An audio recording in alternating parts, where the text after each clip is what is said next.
So, 3 days ago, I went with my friend James Squire on a nice little ride to East Curl. Probably about a 66-mile round trip, something like that, 60-70 miles. On the way back, we got as far as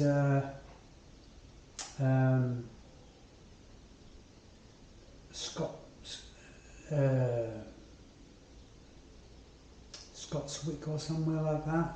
Can't remember it. Scotswold, Stickswold. An old railway station which runs along the river, which joins part of the cycle track all the way to Woodhall Spa in Boston and what have you. And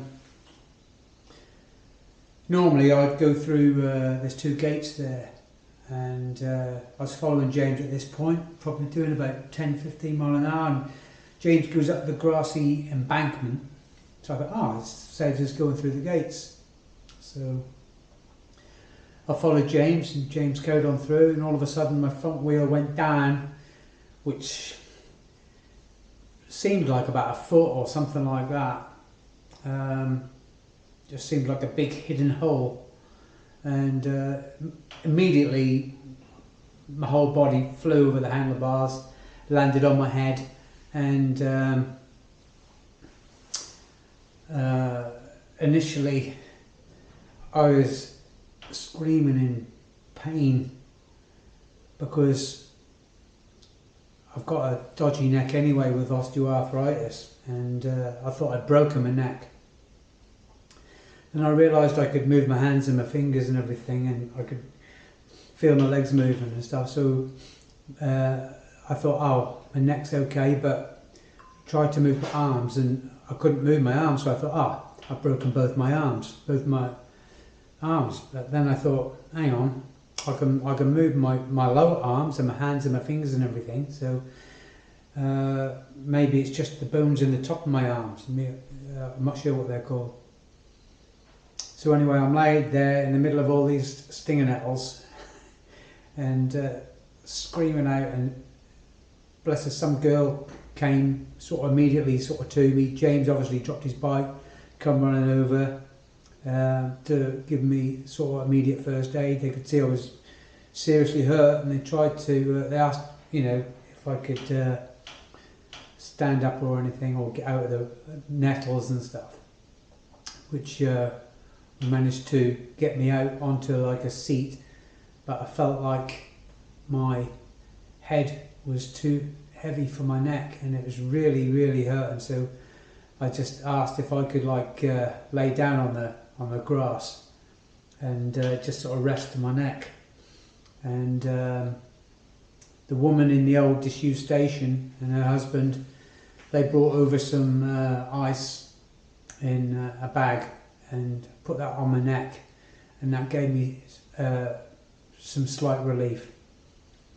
Then James phoned for an ambulance, and really within minutes the first responder turned up.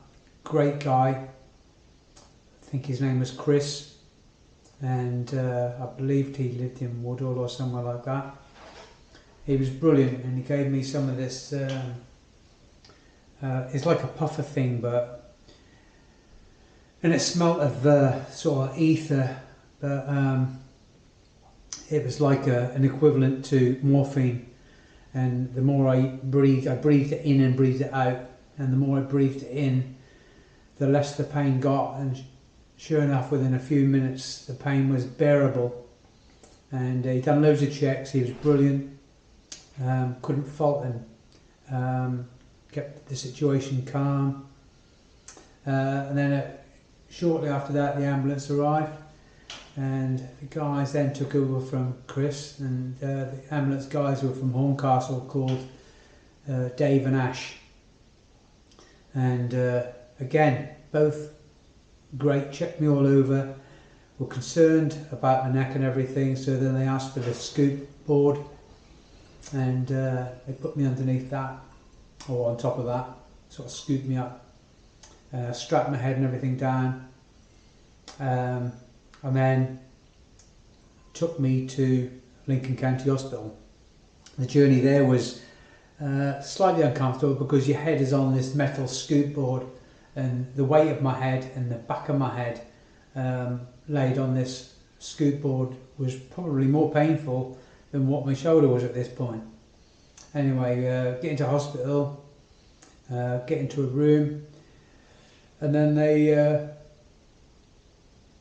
fix a cannula in my arm, give me some morphine and some saline intravenously, and then they take me for the CT scan to check, I'm guessing, your spinal, make sure everything, all your neck and everything, I'm still on this board at this point, make sure all your spine, everything's not fractured or anything like that. Once that was okay and the results were back from that, I could then be released from the board, and then I had to have x-ray, so I was x-rayed all around my chest and my shoulder to see if there was any type of dislocation, and luckily there wasn't. So unbelievably I hadn't broken anything and I hadn't dislocated anything, but I still couldn't move my arms. But by this stage I was desperate more than anything to go to the toilet. So as soon as I'd had this x-ray, I said to the nurse and that I desperately need to go to the toilet, please point me in the direction of the toilet, I'll get there, I'll sort myself out, nothing's broken or anything now, so I've got nothing to worry about. So anyway, get to the toilet, had a wee, looked in the mirror, I could see in the way, and I could see, well, no, definitely my shoulders look the same both sides, so that they're not dislocated anyway. And then because everything came back and it was not broken or anything like that, I just decided to go home and just take ibuprofen and stuff like that. So I phoned my wife up, Denise, she came and picked me up, and that was the Sunday night. I had the best night's sleep. I took Zipains just before I went to sleep, and had the best night's sleep I've had in probably decades. I didn't wake up until 10 o'clock the next morning. This is now the bank holiday Monday.